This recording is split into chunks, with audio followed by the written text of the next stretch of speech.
Olá, mais uma vez estamos com o nosso podcast da Unimed Campo Grande, Cuidar de Você. E hoje o tema são as alergias. Quem nunca teve, né? Alguma vez na vida todos nós já tivemos alergia. Para falar sobre isso, está aqui o Dr. Bilo, que é alergista e imunologista da Unimed Campo Grande. Tudo bem, Bilo? Tudo bem, boa tarde, obrigado pela oportunidade. Tá tendo muito trabalho por esses tempos aí com o clima, com alergia em Campo Grande ou não? Na verdade, sempre tem. A época do ano em que tem muita mudança brusca de temperatura é a época que é pior para o alérgico. Isso acontece muito no outono e inverno. E a nossa região é um tanto diferente, porque o outono e inverno às vezes se estende com essas mudanças bruscas indo para agosto, para setembro, até agora em outubro estamos observando. Bom, primeiro, Bilo, o que são as alergias? Por que o indivíduo desenvolve isso ou é uma coisa que tem um componente genético? Como que elas se manifestam no indivíduo? Boa parte das alergias tem realmente um componente genético. E isso pode ser desencadeado em qualquer época da vida. As alergias são nada mais, nada menos que as respostas exageradas do organismo frente a um estímulo que é normal para a maioria das pessoas. Por exemplo, uma pessoa que desencadeia uma crise de rinite, espirrando, coçando o nariz, entupindo, escorrendo, quando se expõe a coisas guardadas de muito tempo, nesse caso, normalmente os ácaros da poeira doméstica. Então o ácaro, por exemplo, é um fator desencadeante de um tipo de alergia. É o maior causador das alergias respiratórias, de asma e rinite.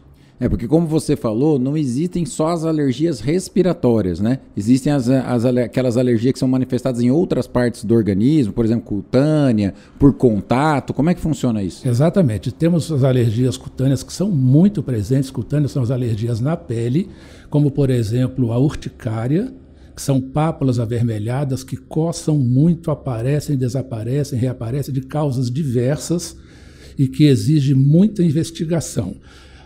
Eu gostaria até de trazer um ponto muito importante aqui. A alergia de pele não é sinônimo de alergia alimentar.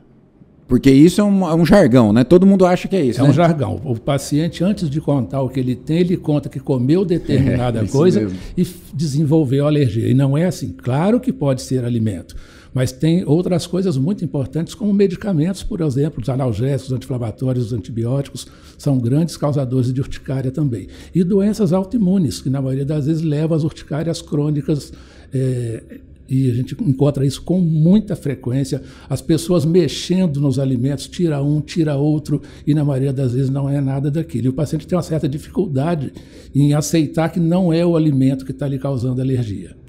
Porque, na verdade, o que o indivíduo deve observar é o que mudou de um certo tempo, principalmente aquele que começou a desenvolver alergia, né, nesse período. O que mudou, né, por exemplo, porque ele sempre às vezes comeu e ele não vai desenvolver alergia a um alimento imediatamente. Mas como você falou, será que não mudou? Será que ele não desenvolveu alguma coisa? Será que ele não está tomando um remédio novo, né? Medicação é uma coisa muito comum, né, Bilo? Muito comum, principalmente os analgésicos e anti-inflamatórios.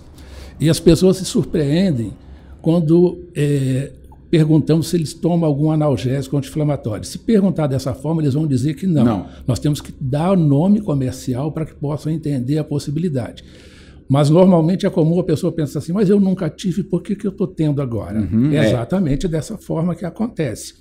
É como você vai enchendo um copo de água, se você não parar de encher, vai transbordar. Agora, qual é o tamanho de copo de cada um e quanto de água tem? Não dá para saber. Claro que nem todas as pessoas que tomam medicações, elas vão ter reações alérgicas. Mas quem mais toma analgésico e anti-inflamatório tem uma chance muito maior de um dia desenvolver a reação.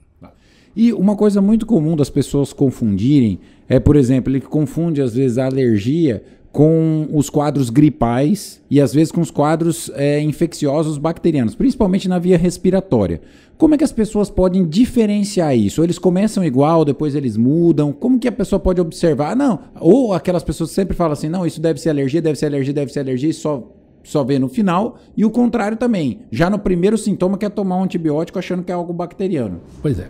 Essa pergunta é bem pertinente, André, porque é uma confusão muito grande, a ponto de chamarem de gripe alérgica, tosse alérgica, e é interessante que a doença alérgica respiratória mais comum, que afeta cerca de 1/3 da humanidade, claro que em graus variados, é a rinite alérgica, que os pacientes chamam de alergia, ou chamam de sinusite, ou seja, eles conhecem o nome sinusite, mas não conhecem o nome rinite.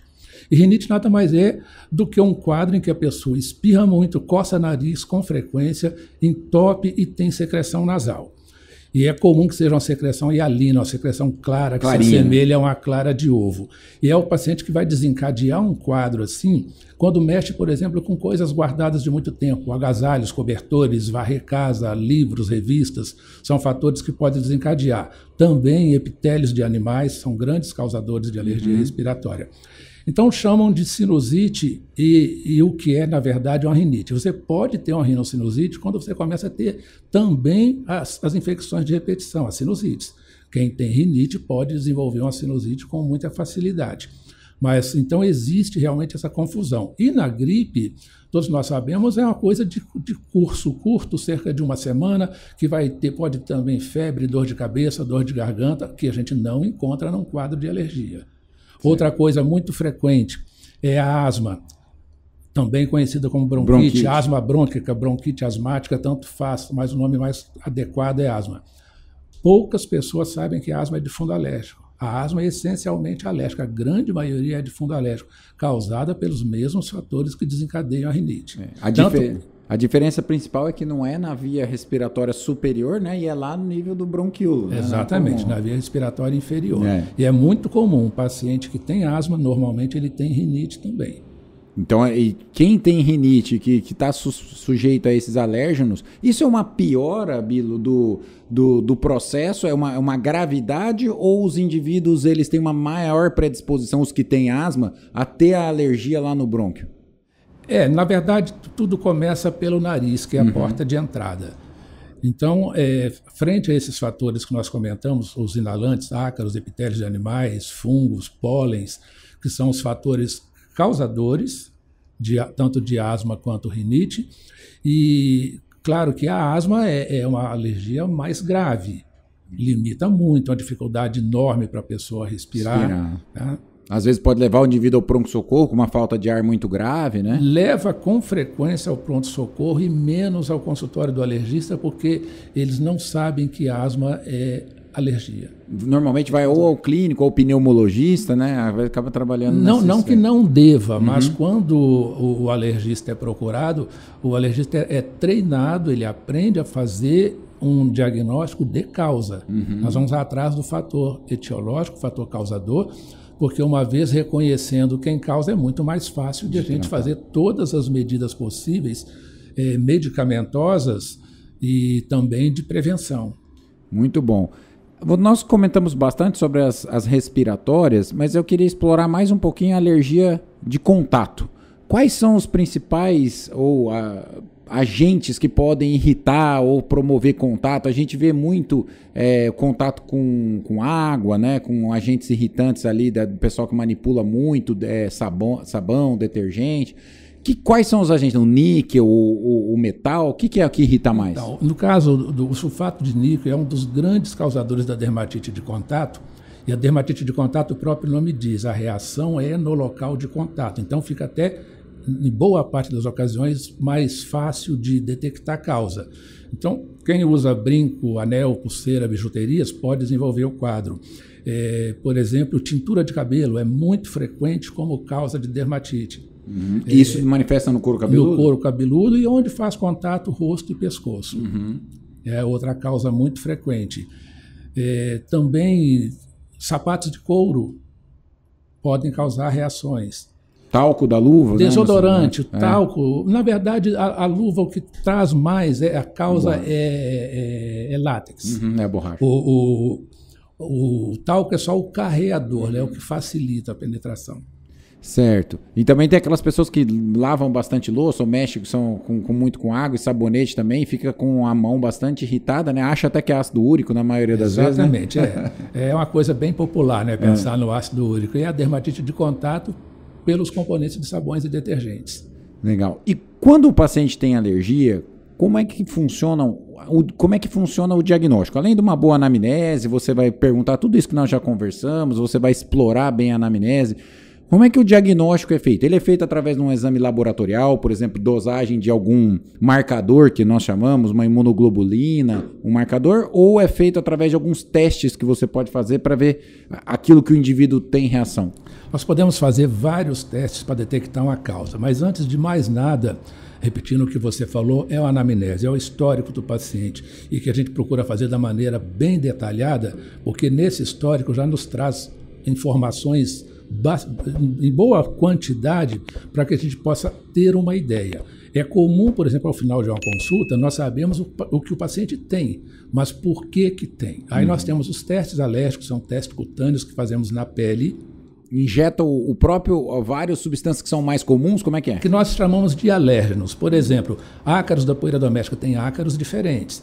O epitélio de cão, epitélio de gato, fungos, pólens, barata, nós colocamos na forma de gotas na pele da pessoa, normalmente no antebraço, e com um puntor próprio para isso, é uma ponta muito pequenininha, como se eu pressionasse a ponta de um lápis em cada gota.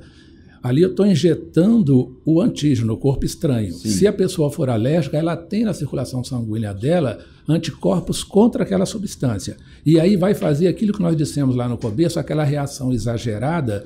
Nesse caso, forma uma pápula, fica levantado, vermelho e coçando. E ali nós conseguimos identificar. Então aquilo ali nada mais é do que, no caso, por exemplo, de um paciente que tem rinite, que tem asma, uma reprodução do que acontece quando ele tem contato com essa substância que desencadeia o quadro dele. Aí vem a resposta exagerada. No teste, qual é a resposta exagerada? Quando forma aquela elevação vermelha e coçando. No caso de uma rinite, ele vai espirrar, coçar nariz, entupir, escorrer. Asma, falta de ar, chiado no peito e tosse. Então não deixa de ser uma reprodução daquilo que acontece quando ele está frente ao fator que ele é alérgico. Na dermatite de contato, um pouco diferente, coloca em contato com a pele as várias substâncias suspeitas. Esse primeiro teste que eu falei das alergias respiratórias, a leitura é imediata. 15, certo. 20 minutos nós já temos o resultado. Os testes de contato, não, o paciente precisa voltar com 48, depois com 72 horas, porque é uma resposta tardia, é um pouco diferente. Não é só o contato, e assim, o tempo do contato, estou falando alergia agora de tegumentar. O tempo de contato é importante ou esses indivíduos, às vezes, só de encostar, eles já têm alergia a esse produto? O tempo é importante. É importante porque à medida que ele vai usando, ele vai desencadear o quadro. As pessoas, às vezes, não querem, não concordam que seja aquilo, usam de novo e reproduz a reação. Então, muitas vezes, para nós, alergistas, usar de novo já é suficiente. Ele já fez um teste. Inclusive, em relação, por exemplo, a medicamentos e alimentos, existe também os testes de provocação. Claro que esses são testes assim, que tem que ser feito em local controlado, porque é risco de fazer uma reação mais severa ali na hora, então tem que ter toda uma estrutura para reverter o quadro. E normalmente, quando você descobre o paciente que tem alergia ou o agente etiológico, além de retirá-lo, por exemplo, é possível fazer algum tipo de tratamento? Claro, na fase aguda, quando o paciente está com alergia, você tem algum tipo de medicação. Mas para prevenção, além da retirada do contato, por quê? Porque às vezes o contato é inevitável. Né? Às vezes, então assim, eu sou alérgico a poeira, mas uma hora eu vou estar num hotel, vou estar em algum lugar que eu vou ter a poeira, eu posso não ter dentro de casa, mas como é que funciona isso? Às vezes somos questionados exatamente nisso. Na minha casa eu posso fazer, em outros lugares, mas a vida é assim. Só de fazer em casa todo um controle de ambiente, um quarto, por exemplo, sem tapete, sem cortina, sem bicho de pelúcia, sem almofadas, isso é possível fazer e muitas pessoas têm uma melhora significativa porque diminui a exposição ao alérgeno. Claro que quando vai fazer uma viagem ou vai ter que dormir na casa de uma outra pessoa, se ele conhece o ambiente, fica mais fácil. Se for uma casa de um alérgico também, ele já estará mais ou menos protegido. Agora, se não for, nós podemos lançar mão de medicamentos para que ele atravesse aquele período de uma certa forma protegido. Nós temos mais seguro. Temos os antialérgicos tomados por via oral. Nós temos hoje os corticoides inalatórios que se usa no nariz. no caso de rinite, e na boca, no caso de asma, inalando, que ajudam muito. E quando fazem para valer esse controle de ambiente, o paciente percebe nitidamente a melhora. Ele consegue perceber isso. E em casa tem que ser o ambiente inteiro, né? Não pode ser só no quarto do paciente, até porque ele vai frequentar os outros, então a família tem que estar envolvida nisso, né? A família tem que estar envolvida, mas o principal é o quarto, porque o quarto é o local onde qualquer um de nós passa a maior parte do tempo seguida. Ninguém fica na cozinha, na sala, no banheiro 6, 8 horas seguidas, e no quarto sim.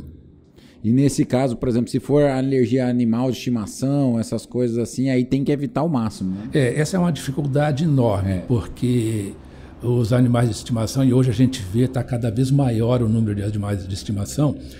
E em ambientes mais fechados. Ambiente também. mais fechado e que nos preocupa, às vezes, dormindo na mesma cama. Quer dizer, é um fator de piora, mas aí tem o lado afetivo, difícil de resolver. O paciente não vai dispor do seu animal, nem a gente quer que faça isso. Claro. Por exemplo, um banho semanal num cachorro já ajuda muito. Gato já é mais difícil, que não aceita banho. Mas, assim, tem que tentar se adequar a situações em que ele fique menos exposto, para poder fazer mais reação e poder conviver com o seu animal. Inclusive, vários trabalhos científicos já mostrando que uma criança que nasce num lar que tem um animal de pelo, normalmente não desenvolve alergia. Mas se o animal de pelo chega depois dele, a chance é maior. Entendi. E existe vacina ou uma forma de você imunizar esses pacientes para que eles diminuam esses episódios de alergia ou não? Existe e com resultados excelentes. Por quê? A gente está mudando a história natural da doença, que nós chamamos de imunoterapia com alérgenos, em que, uma vez identificada a causa e você não consegue afastar o suficiente, caso dos ácaros, 1 grama de poeira domiciliar que nós não enxergamos pode ter 1000 ácaros, então é enormidade. Quando a gente faz a imunoterapia, eu estou mudando a resposta exagerada que ele tem, ensinando aqueles anticorpos que ele tem contra os ácaros, por exemplo, a reagirem como reagem numa pessoa que não tem alergia, de uma maneira moderada, de uma maneira controlada. Então, nós injetamos o próprio alérgeno em doses pequenas e crescentes, e isso vai fazendo com que a resposta dele, quando frente ao estímulo, seja bem controlada. Você vai praticamente ensinando o sistema imunológico a lidar com aquele antígeno. Exatamente. Né? Então, isso é de curto prazo? Normalmente, quanto tempo leva esse tratamento? 3 a 5 anos, e se fizer os 5, melhor que 3, porque você faz um tempo mais prolongado e tem uma proteção maior. Você vai espaçando as doses? Vai espaçando. Começamos com doses semanais, depois quinzenais e, na fase final, mensais. Quando o indivíduo está na fase aguda da alergia, principalmente da rinite, quais são os principais medicamentos que são utilizados para tentar controlar aquela fase aguda? O indivíduo entrou em contato sem querer, ácaro e tal, e ele está 2 dias ruins. Ele pode tomar corticoide, não pode? Como é que é? Na verdade, em primeiro lugar, é o antialérgico. O corticoide a gente vai lançar a mão se a resposta não estiver satisfatória. Agora, se for um corticoide inalatório, isso já pode começar mesmo na fase aguda, apesar de que a resposta não vai ser rápida, mas vai construir uma boa resposta, pode ser utilizado sim. E se for por via oral, por um período curto de 3 a 5 dias, só para tirar da crise. Tá. Milo, aqui o tempo passa rápido, e aí eu queria que você, nós já estamos encaminhando para o nosso final, deixasse uma mensagem de como que as pessoas podem lidar com o ambiente ou nas suas atividades de rotina para diminuir o número de alergias, ou os pacientes alérgicos, como eles devem se comportar para diminuir os episódios de alergia? Se possível, até antes de falar nesse sentido, eu gostaria só de apontar uma coisa muito importante, que são as urticárias em criança pequena. Na grande maioria se devem a infecções virais principalmente. Tá? Então, claro que precisa ser procurado o alergista para avaliar o histórico e poder concluir dessa forma e orientar a mãe da melhor maneira, os pais da melhor maneira possível. Mas em termos de se evitar, claro, um paciente, por exemplo, que tem alergia a um analgésico anti-inflamatório, ele não deve tomar aquele, tem as outras alternativas de medicações que têm risco menor de reação. No caso das alergias respiratórias, como principalmente são os ácaros da poeira doméstica, o maior asseio possível no quarto, um quarto também que seja bem ventilado, que se possível entre sol nesse iluminado, quarto. né? Então ele tem que ser Sol e água são inimigos naturais do ácaro e a circulação de ar. O banho não precisa ser frio, mas que não passe de morna a água do banho. E quanto mais limpo e mais ventilado esse quarto, melhor para o paciente. Muito legal. Olha, grandes lições hoje aqui no nosso podcast Unimed, cuidar de você. Bilo, muito obrigado mais uma vez. Não há de quê. Pessoal, continue nos acompanhando nas nossas redes sociais, deem um like para que esse vídeo chegue ao maior número de pessoas possíveis. Até mais e até a próxima.